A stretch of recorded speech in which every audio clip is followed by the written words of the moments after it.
Hello সবাইকে, সবাই কেমন আছে? আশা করি খুব ভালো আছে, সুস্থ আছো। আমিও খুব ভালো আছি। আজকে রবিবারের ছোট্ট একটা মিনি ব্লগে তোমাদের সবাইকে স্বাগতম। সকাল সকাল দেখো বসবাবু বাজারে চলে গেল, আর এইদিকে হচ্ছে নেংডু এসে বসে আছে। ওকে একটু আদর টাদর করে দিয়ে ঘরে আস্তে আস্তেই দেখি আর একজন দেখো জেলখানায় বন্দিরা কয়েদিরা যেরকমভাবে তাকিয়ে থাকে সেভাবে তাকিয়ে আছে। বেশ স্নান টান করে পুজো টুজো দিয়ে সেই তাড়াতাড়ি ভাবলাম আগে চাটা খেয়ে নিই, তার মধ্যেই তো দেখি আবার বসবাবু বাজার নিয়ে এসে হাজির। আর বাজার নিয়ে আসতে আসতেই তো এই যে আমার ডন তো এরকম করবেই, ওকে তো তল্লাশি চালাতেই হবে। বাবা ওর জন্য কিনছে, এই দেখো দেখছো গাজরটা না ধুয়ে নিয়ে চলে গেলো, যেমন বাপ তেমনি তার ছেলে।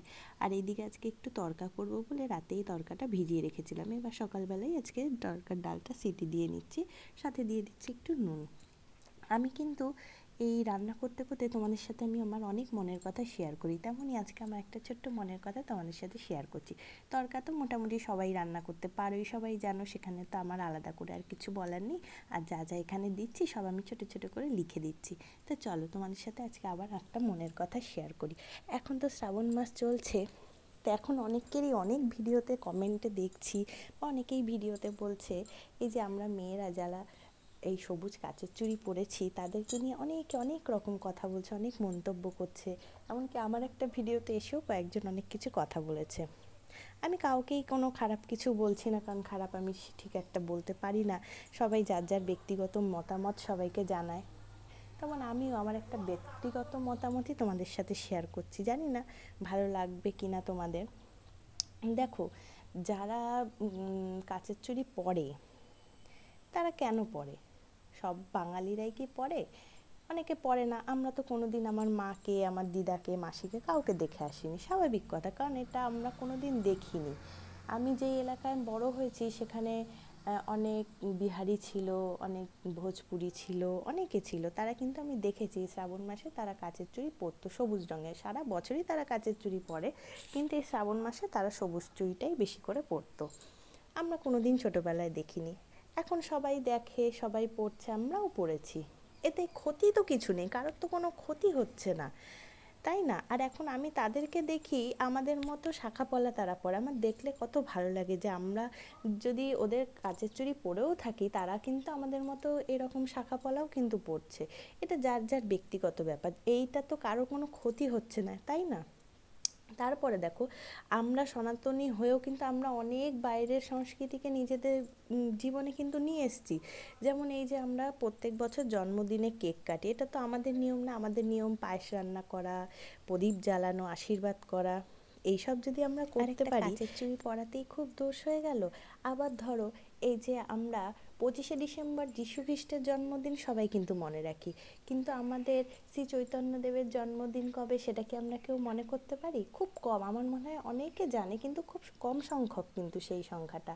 আবার ধরো, আমরা জন্মাষ্টমী কয়জন পালন করি?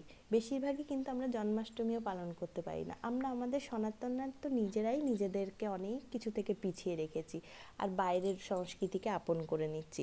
সেখানে একটাই কাচের চুড়ি পরাটা এত দোষের হয়ে গেল, সেইটাই আমি না একদম বুঝে পাই না। আবার ধরো, যখন বাইরের এই যে বিদেশিনীরা যখন আমাদের মতো শাড়ি পরে কীর্তন করে, তখন কত ভালো লাগে না দেখতে?